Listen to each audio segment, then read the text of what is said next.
¿Cómo andás? ¿Todo bien? Bueno, muchísimas gracias. ¿Cómo te va? Bien, muy bien. No, gracias a ustedes. En la escuela siempre nos gusta poder contar un poco qué hacemos y cómo lo hacemos y si eso sirve para inspirar otros procesos y otras acciones, bienvenido. Buenísimo. Bueno, mi nombre es Marcela Gato, te cuento, yo soy docente de la Universidad de Avellaneda y soy docente de la materia Comunicación, Tecnologías y Participación Comunitaria, que es una materia del plan de estudios de la carrera de Tecnicatura en Intervención Sociocomunitaria de UNDAV, pero que además se suman estudiantes del ciclo de complementación curricular en comunicación política. Es decir, esta materia y esta entrevista surge en realidad esta entrevista surge en el marco de esta materia, de esas dos carreras, digamos.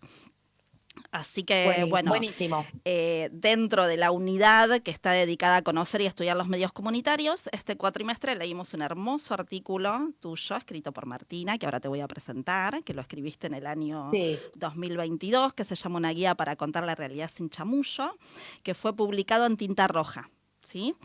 Eh, exactamente. Buenísimo. Bueno, y así te contamos que nada, esta entrevista después la vamos a transformar en un material didáctico y va a quedar como un recurso educativo abierto para que otros docentes puedan utilizarlo también en su materia, porque nos parece como repotente si estás de acuerdo.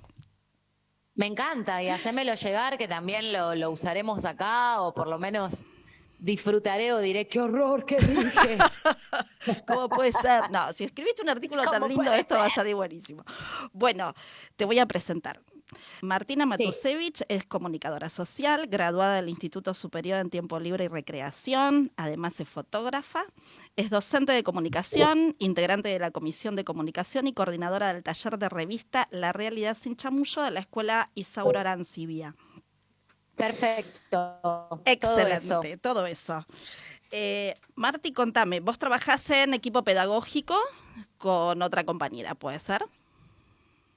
Sí, yo As- trabajo en pareja pedagógica sí, para lo que es el taller de comunicación donde se hace la revista, somos pareja pedagógica con Victoria Jornet. Y buenísimo. después en la comisión de comunicación del Isauro trabajo con otros docentes. Excelente. Bueno, comentamos que el Instituto Isauro Arancibia es un centro educativo que nació en el año 1998 y que recibe cada día estudiantes, niñas, adolescentes y adultos en situación de calle y vulnerabilidad social, ¿sí? Y Perfecto. la primera pregunta que queríamos hacerte es, ¿desde qué zona llegan los estudiantes al Isauro? Es decir, ¿son solo estudiantes de Capital Federal o también llegan estudiantes del conurbano? Bueno, Lisauro, tal como dijiste, trabaja con niñeces, adolescentes, adultos y adultas, que en su mayoría se encuentran en situación de calle, en situación de emergencia habitacional, en situación de vulnerabilidad habitacional. ¿Eso qué significa? Que vienen de estar viviendo en calle, en general, cuando están en calle suelen estar en la ciudad de Buenos Aires, porque una persona se va quedando en calle porque los recursos económicos están en la ciudad. Entonces, de Ujú, repente, si vos venís a buscar una changa, a pedir o a lo que vengas para buscar dinero, empezás como a no volver. claro. Y en general son pibes y pibas que viven en el conurbano de Buenos Aires, en el Gran Buenos Aires. También hay pibes y pibas y adultos y adultas que vienen de diferentes provincias y hasta de diferentes Mm, países. Así que tenemos entonces las ranchadas que sí son un poco más de ciudad, de Constitución, de Retiro, de Once en general. Bueno, ustedes verán también que cada vez hay más personas en situación de calle, totalmente. así que te iba a decir en general donde hay terminales, pero ya no. Mm, Y después tenemos estudiantes que vienen, pero de Francisco Solano, de Cañuelas, de Escobar. Hay gente que hace recorridos muy largos para llegar a la escuela. Y después, personas que vienen de otras provincias y hasta de otros países. buenísimo. ¿Y cómo sabés que se comunican entre ellos el instituto? Es decir, cómo entre ellas pasa de boca en boca el conocimiento de que existe un instituto donde pueden estudiar con una organización diferente a lo que es una escuela, porque entiendo que esto que, por ejemplo, vos comentás en el artículo, que es una escuela donde mantiene abierta la inscripción todo el año, eso no pasa en otras escuelas, es decir, estas posibilidades, cómo se conoce el instituto entre ellas.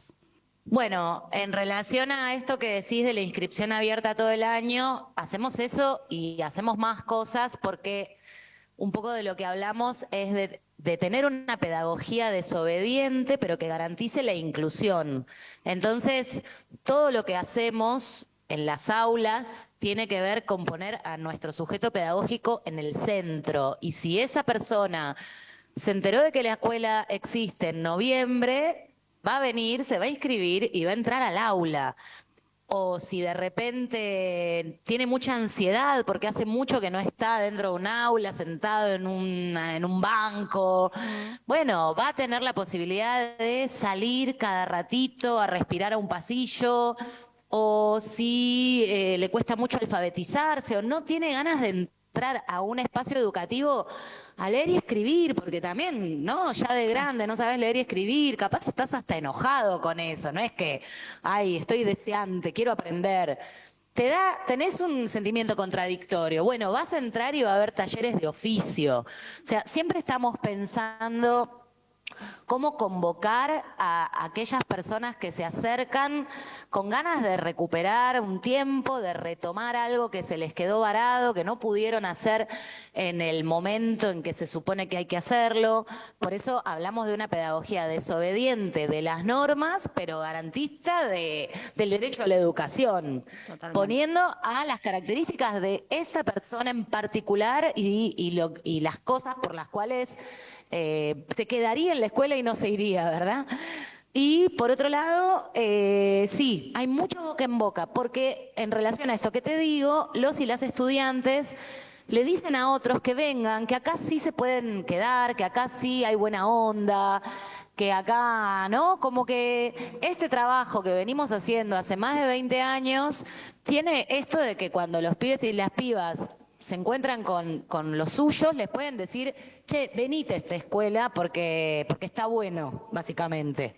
Totalmente, y ahí que haces referencia que ya tiene 20 años la escuela, dentro del artículo vos mencionás el relato de Susana Reyes, que es la directora del centro, que menciona que en sus inicios, bueno, que este centro en realidad fue fundado para mujeres trabajadoras sexuales, ¿no? de amar, y que ellas mismas llevaron la inquietud de ver a chiques en situación de calle que no iban a la escuela. Entonces ahí Susana dice, fuimos a buscarlos, eso dice en el artículo, y eso me llama mucho la atención, si es que, por supuesto, seguramente lo charlaste en algún momento, pero ¿cómo fue ese proceso? ¿Qué significa eso, ir a buscarlos? Es decir, ¿qué significó o de qué manera fue? Porque no, me imagino que es una situación compleja, es decir, ¿qué significa ir a buscarlos a un niño o una niña? Bueno, siguiendo un poco con esto que te cuento de una pedagogía que pone en el centro las necesidades de sus estudiantes, una de sus necesidades también es sentir que hay un otro que se preocupa. Entonces, nosotros hacemos todos los años esta campaña a principio de año de ir a buscar tanto a nuestros y nuestras estudiantes que manejan un tiempo a veces muy alternativo en relación a los calendarios académicos, ir a decirles, che, ya volvimos, estamos, vuelvan, pero también ir a aquellos y aquellas que consideran que la escuela ya es una causa perdida, que se les ha negado ese derecho, que no se lo merecen tampoco, porque en realidad pasa mucho, ¿no? Que la persona que queda excluida del sistema, por algún motivo siente que fue el responsable de su propia exclusión. Por algún motivo, no, ya sabemos que hay un bombardeo informacional, meritócrata, que hace que vos encima no te lo merecías. Total. Entonces, un poco también cuando hacemos estas campañas de ir a buscar pibes y pibes, es para decirles, acá hay una escuela con maestros y maestras que te está esperando. Bien, Y para eso funciona muchísimo la revista también, ¿no? De hecho, nuestra revista es en papel porque entendemos que los y las estudiantes se la llevan a sus ranchadas, se la llevan a sus barrios y se la llevan para decirle a otros y a otras, che, mirá, lee lo que hago acá en la escuela, venite acá a la escuela, conocela, acá tenés, acá salí yo en esta foto, hay como una claro, referencia importante a verse en una publicación en papel. totalmente. Eh, La revista nació en el 2008, ¿no? sí. ¿Cómo surgió la idea o la necesidad y cómo fue ese proceso de decisión para que tenga carácter curricular? Porque esto no es menor, no es un taller optativo la revista. No, la revista es un taller curricular y es el primer taller que tuvo Elisauro Arancibia. Mm, Surge en el 2008 cuando nos acercamos, me acerqué yo con 3 personas más, 3 compañeros y compañeras, que bueno, después se fue disolviendo ese equipo y transformando, pero en el 2008 éramos 4 personas, yo era fotógrafa, otra era diseñadora gráfica, otra era maestra y otro era historiador.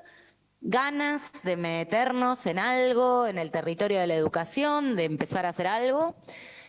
Conocemos que existe la experiencia isaurina, el Isauro no era lo que es ahora, era mucho más chiquito, era una claro, jornada simple, en un espacio prestado, en un espacio que nos alojaba. Eh, y allí fuimos y con nuestros saberes dijimos, bueno, ¿qué podríamos hacer todos juntos? Hagamos una revista.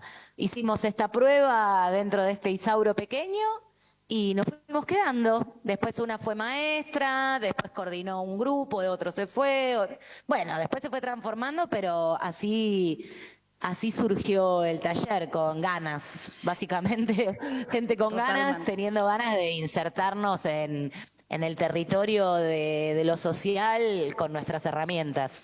¿Y cómo se organiza al interior ese taller?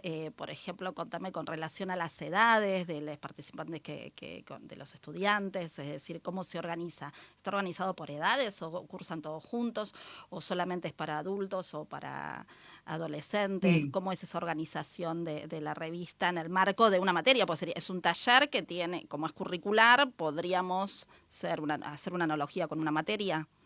Sí, vendría a ser un taller de comunicación que Bien, es curricular. bien, No contesté por qué era curricular y creo que no lo sé, creo que devino de la historicidad del espacio y de que la escuela entera se dio cuenta de que tener un medio de comunicación propio era algo importante para la escuela. total. Entonces un poco por eso fue quedando como espacio curricular.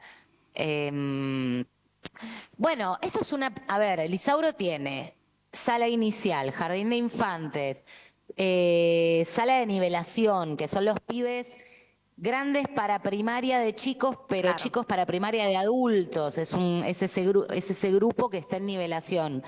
Y después esto es primaria de adultos y de adultas. Y después tenemos secundaria también. sí, El taller de revistas se inserta en la primaria de adultos y de bien, adultas. Cuando hablamos de grados de una primaria de adultos y adultas, tenés un pibe de 13 años y tenés una señora de 70. bien, Así ok. que ahí entra la Conviven, pluralidad. total.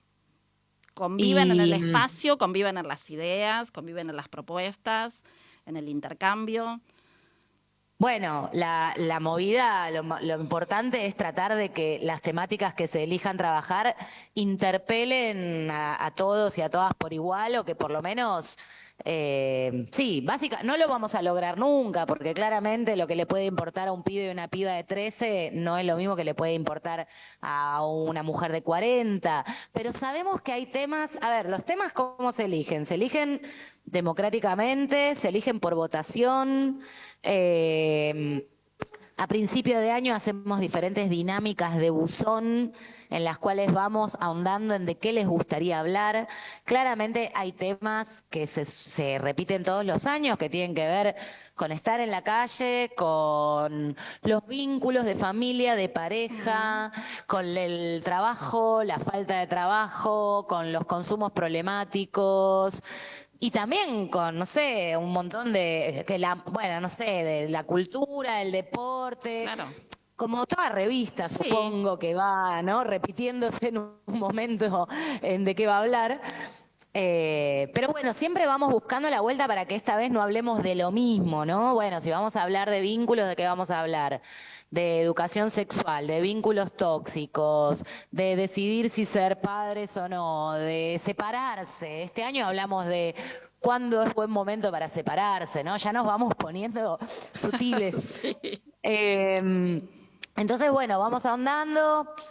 Después se vota, ahí, bueno, se garantiza, ya medio que hay un acuerdo tácito de que el tema que quedó lo eligió la mayoría y nos comprometemos a Claro. trabajar ahí. Bien, y eso se respeta, se mantiene. Sí, te pueden de prestar atención o no, pero está el acuerdo de que lo que se decidió por mayoría es lo que va a suceder. Bien, y después hay una Pero bueno, organización de siempre... roles, por ¿Cómo? ejemplo. Después, una vez que se decidieron los temas, hay como una organización de roles, quien toma ciertas funciones dentro de la revista para llevar adelante la tarea y que se finalice en el producto final. Mira, lo que hacemos es, una vez que se decidió el tema, por ejemplo, vamos a hablar de amor de pareja. Ok. Bueno, vamos a desarmar amor de pareja en todas las posibilidades que nos da amor de pareja. Separarse, cuernearse, violencia de género, convivencia, bueno, todo lo que se te ocurra que puede tener que ver con amor de pareja, que es el tema eje. Después nos vamos a quedar con ese tema más pequeño. En Sí. relación a ese tema más pequeño que nuevamente se elige democráticamente, lo vamos a empezar a desarmar en conceptos que traemos, todo lo que esté en el imaginario. Bien.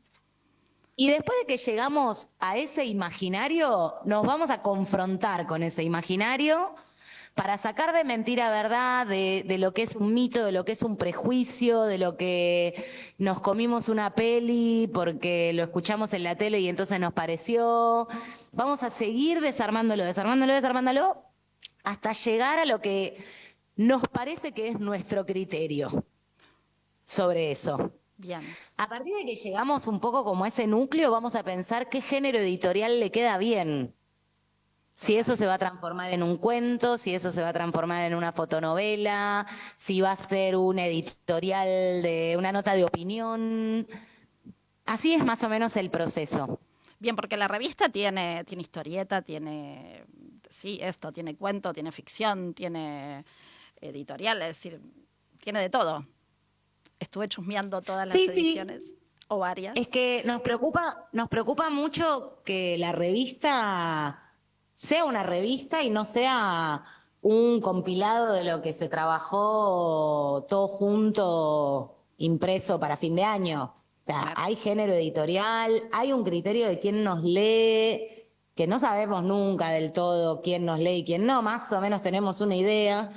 ¿Para a quién le va a interesar esto y para qué? Todo el tiempo con los pibes, entre las maestras, nos estamos preguntando de qué vamos a hablar, para qué, a quién le puede interesar esto que estamos pensando, para qué le puede servir a un otro, una otra leerlo. Quiere decir que Y no entonces hay... también Sí, sabemos que tiene que ser atractivo el material. totalmente. Como en cualquier revista. Absolutamente, ¿viste? Porque hay Absolutamente. una cosa ahí con la comunicación popular de que como lo que te tengo que decir es re importante, Sí. no me importan los formatos. No, no.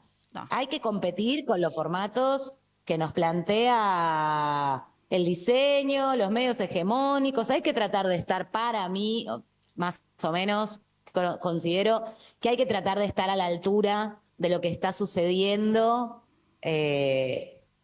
y darle el sello propio, ¿no? Nosotros somos muy totalmente. fancineros, eso también garantiza Mm, que por medio del collage todos diseñan, hay cosas que son inherentes a nuestra estética porque también son inherentes a nuestra forma de trabajo.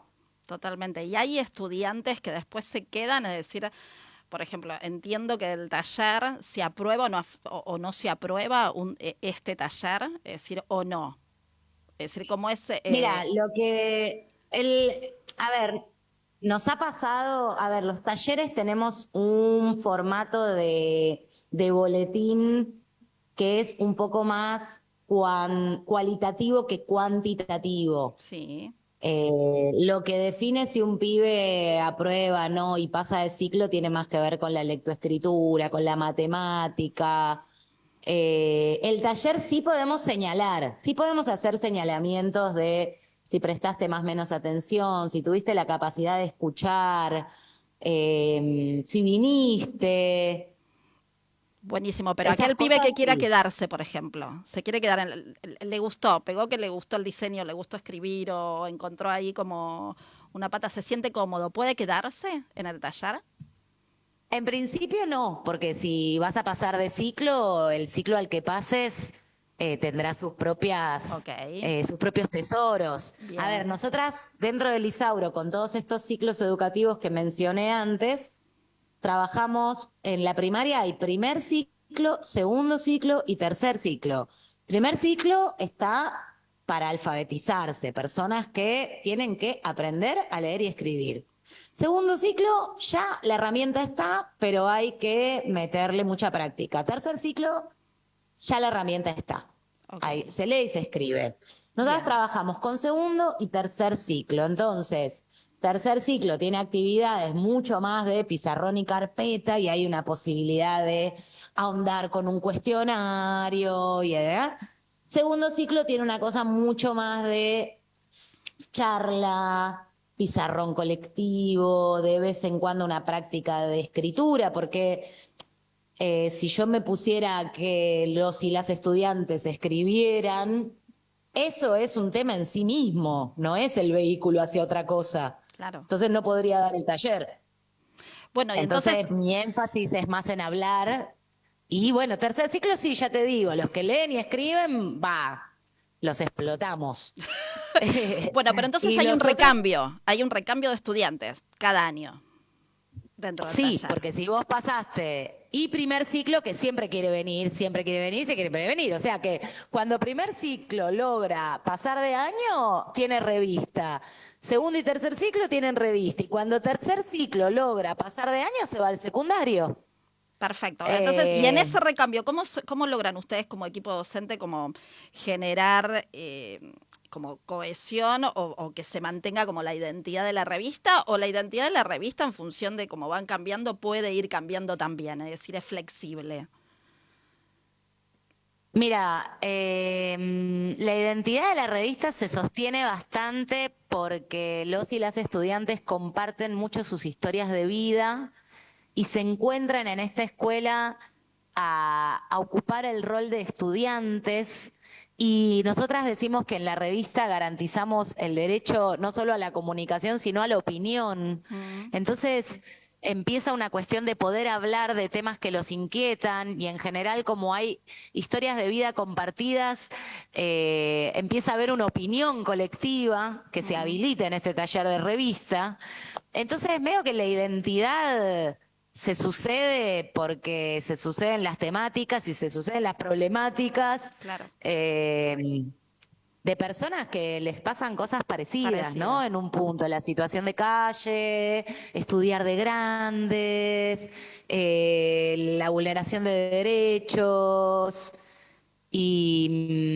Pero bueno, igualmente no significa que no sé, las corrientes, no sé, la educación sexual integral, el feminismo, las reuniones de varones antipatriarcales, las redes, claramente que el taller de revista y la revista se va viendo afectada por lo que va sucediendo y por las inquietudes que traen las pibas, los pibes. El año Totalmente. pasado tuvimos que hacer una sección sobre qué nos pasa cuando miramos el celular y vemos que la vida de los demás es bárbara.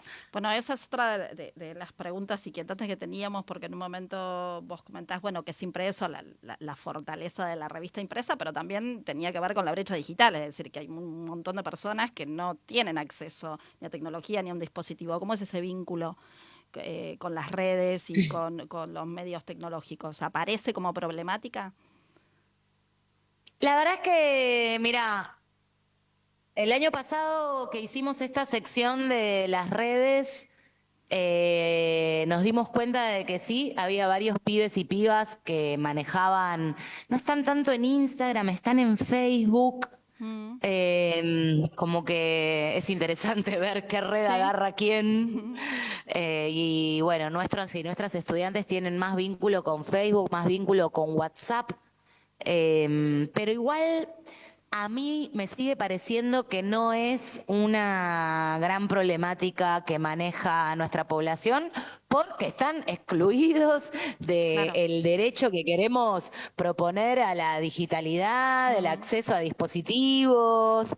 O sea, los pibes tienen un celular, mañana no lo tienen, hay un celular para una familia entera, hay wifi de vez en cuando. Entonces no me parece que los interpele tanto, pero sí hay adolescentes, los más adolescentes Mm. sí están interpelados por las temáticas de redes.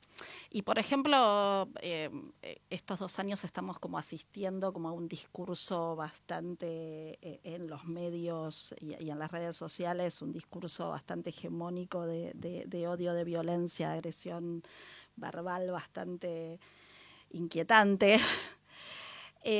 ¿Cómo te parece que eso impacta? Es decir, ¿aparece Sí, ese se, discurso o como problemática o como...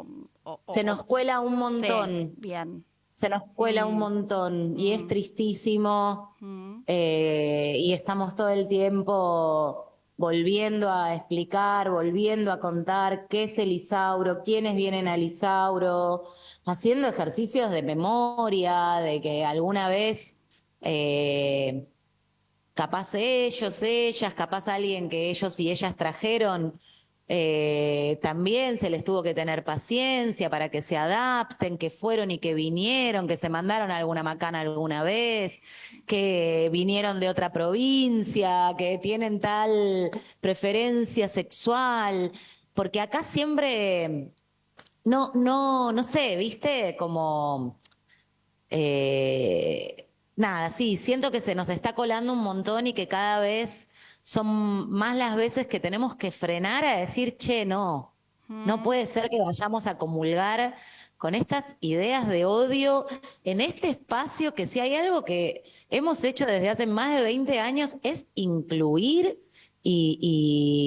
o sea, pensábamos eso, ¿viste? Hablamos de inclusión, bueno, si Total. hablamos de inclusión, hablamos de escuela.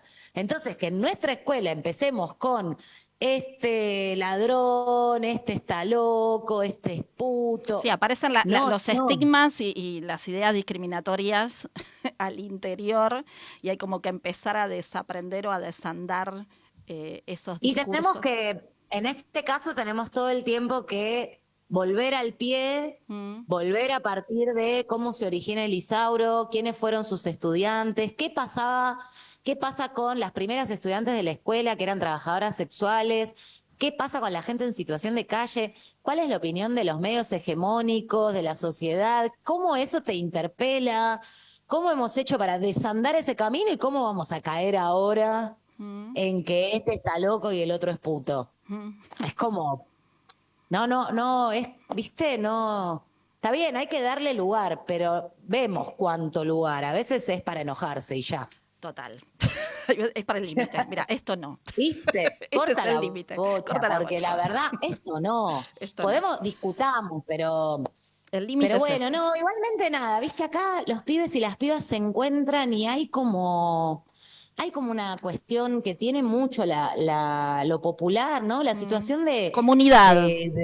sí, o sea, nadie se va a quedar sin comer, no va a haber un niño que no haya, que esté llorando en un pasillo y no haya un adulto cual fuera el adulto para ver de quién es ese niño. Hay algo acá de una red que se genera de solidaridad que transmitimos desde la escuela y que traen los propios y las propias estudiantes, porque la situación de calle, si bien es muy feroz, también es una situación que les enseña y que nos enseña lo que es la solidaridad, lo que es, viste, tenerse. Totalmente. Nosotros decimos que nosotros aprendemos muchísimo de nuestros y nuestras estudiantes y de sus códigos. También decimos que los códigos a veces hay que dejarlos en la puerta para convertirlos en reglas, para Mm. convertirlos en normas, pero no nunca olvidarnos que un poco a veces se parecen los códigos, las reglas y las normas. Totalmente. Y esto, quería volver un poquito al tema de la revista y esto que decías que se arman redes. ¿Tienen vínculos con otros medios comunitarios? O en estos años, en algún momento hicieron algún vínculo con otros medios o con otras instituciones. Desde el Isauro tenemos vínculo con muchísimos medios comunitarios. Sí. Eh, Y desde la no revista, sé. Y en desde términos, la, en términos de vínculos de aprendizajes mutuos, digamos, de compartir conocimientos del hacer un medio comunitario, porque acá es bastante complejo la idea de que es un medio comunitario inserto en un espacio de enseñanza y aprendizaje, en una institución educativa. Entonces ahí juegan como... hemos hablado a lo largo de la historia de la revista, nos hemos vinculado con algunos otros medios comunitarios, no sé, La Garganta Poderosa, cuando las chicas de la organización Yo No Fui hacían una revista, con las chicas de No Tan Distintes que también hacían una revista, medio que más para intercambiar figuritas Bien. que para construir criterios juntos y juntas, porque es verdad que esta revista es una rara avis porque se produce dentro de aulas de Claro. escuela y es una por año, porque nos demanda todo el año en horarios de 40 minutos llegar a tener una revista.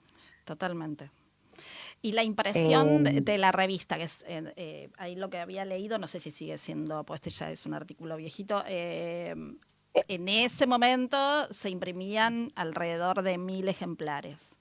Actualmente, ¿cómo se puede llevar adelante eso? ¿Tienen que conseguir financiamiento? ¿Lo tienen? ¿Cómo se no, lleva cada adelante? año es un misterio, un desafío por vivir. El Isauro tiene una asociación civil, Sí, así como las escuelas tienen cooperadoras. claro. Esto es al ser un centro educativo no tenemos una cooperadora, pero conformamos una asociación civil Mm, desde la cual podemos presentarnos a diferentes financiamientos, subsidios. A veces salen, a veces no. También solemos pedir colaboración de nuestra comunidad educativa. Eh, y así cada año lo vamos solventando, pero con mucho esfuerzo. totalmente. Por eso también son 1000 Mm. y no son más de repente. Y va cambiando también la imprenta según el precio. Ahora estamos con la imprenta Chilabert, que nos hace un buen precio, que son compañeros. Eh, ¿Y la distribución la hacen los mismos estudiantes? y la distribución también es complejo. ¿Por qué acá se enrarece todo? Porque cuando empezamos a hablar de objeto para vender y plata con personas que tienen muchas necesidades económicas, Mm, todo se pone difícil en términos de, primero, de que tenés que darle paso a la economía social solidaria, que es una escuela en sí misma, con un sí, montón no sé, de formas de trabajar, ¿no? sí, sí, sí. Para lo que es el trabajo colectivo, lo que es la plata, lo que es el circuito. Sí, tiene una organización en Eh, sí misma compleja. es una organización en sí misma, súper compleja. No hemos logrado nunca como ampliar nuestro equipo. Nosotras producimos la revista en las aulas. Si yo produjera la revista en el aula y además me ocupara de la comercialización junto con los y las estudiantes, yo tendría que trabajar acá todos los días y eso es algo que no sucede. Mm. En general, los profesores de talleres tenemos determinada cantidad horaria para determinada actividad. Lo hemos intentado hacer, ya te digo, sistemáticamente, ¿no? Pibes que una vez por semana, pero en general todas las ferias de economía social son los fines de semana, tienen una reunión para armarla, una reunión para ver cómo les fue, es todo otro trabajo. Totalmente. Entonces, un poco que a veces aparecen, no sé, estudiantes que hacen una pasantía y se van a quedar todo el año y entonces les preguntamos si a ellos les gustaría ese rol, Mm. porque básicamente lo que falta muchas veces para hacer esa actividad es acompañamiento, personas Claro. Que están que estén dispuestas ahí. claro, que dispongan de tiempo, fundamentalmente. Sí, que dispongan de de tiempo, que ganas. puedan ayudar en el tema de lo económico. Ya Mm, vuelvo a esta cuestión de que se tiene que conformar algo medio cooperativo y cuando estamos hablando de plata y quién hizo qué y entonces cuántos gana. Bueno, es todo un capítulo. mm, Entonces sí, vendemos en eventos, cuando hacemos eventos isaurinos vendemos. bien, Cuando vamos a otros espacios a llevar, no sé, la experiencia isaurina la llevamos. Cuando vienen estudiantes de profesorados a charlas institucionales, la vendemos. bien. Siempre va buscando su manera, pero bueno, lamentablemente no logramos nunca como darle la sistematicidad de venta, cual si te dijera la garganta poderosa. No, total. Pero ellos tienen otra estructura y otra organización, básicamente. Acá es eso, nos faltaría o gente paga o gente militante, pero sí un acompañamiento para lo que tiene que ver con lo laboral. Claro, y en forma digital se distribuye, circula de manera digital. En forma digital, Elisaura hace unos años hizo una Mm, biblioteca virtual de las pedagogías desobedientes. Ahí están todas las revistas subidas.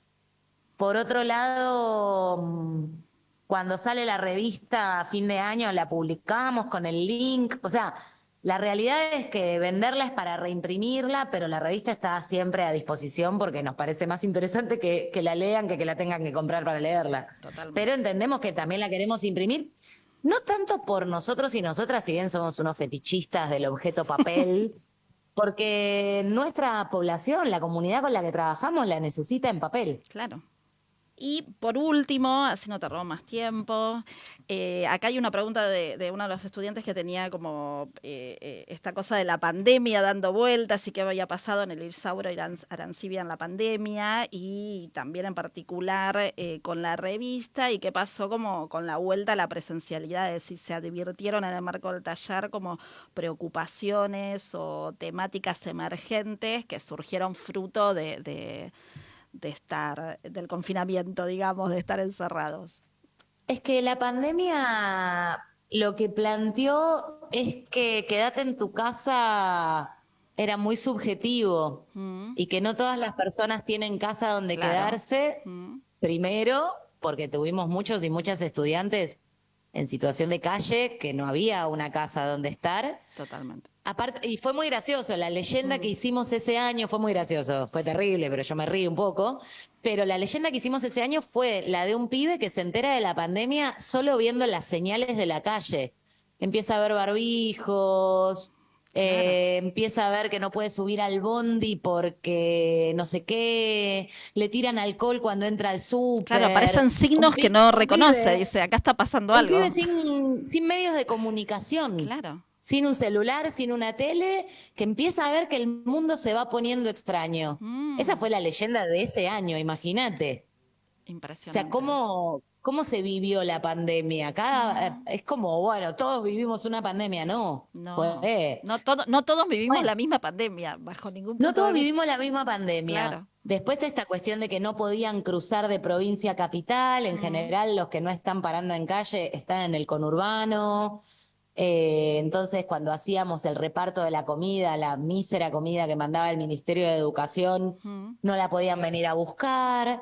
Entonces, los profes nos organizábamos en autos, recorríamos zonas, llevábamos los cuadernos que nos daba el Ministerio de Educación, pero hacíamos nuestros propios cuadernillos con nuestros talleres. Entonces ahí la revista tenía un taller en el que, no sé, en un momento hicimos como un gráfico de un barbijo, entonces vos tenías una consigna que había que escribir algo en el barbijo, como le fuimos también buscando a la vuelta a estar con nuestros estudiantes como pudiéramos. sí. Y después había, no sé, tenés un grupo de WhatsApp, Mm, pero no sé, ya esto que te digo, o no hay un celular, o hay un celular, lo comparten entre cinco, sí, o hay un tiempito y o después hay no está. internet en el hotel de 8 a Mm, 9. Entonces medio que abríamos, la clase era los martes y los jueves y estoy de 10 de la mañana a 9 de la noche, me comprometo a estar más o menos dando vueltas, mm. porque hubo que inventar y hubo que inventar. Bueno, hubo muchísimo. una revista reinventada entonces, en ese momento, pero Una hubo. revista fantástica. Bueno, Martina Bueno, Matusevich, un placer, hermoso hablar con vos, hermoso conocer la experiencia, así que vamos a estar por ahí. Docente de la revista La Realidad Sin Chamullo, muchísimas gracias. Abrazo. a ustedes, a vos por esta hermosa entrevista y bueno, gracias por interesarse, por preguntar y ojalá que les sirva a quien lo escuche para su propia actividad. Sin dudas. Un abrazo, Bueno, Martí. te mando un besito. Dale, chao.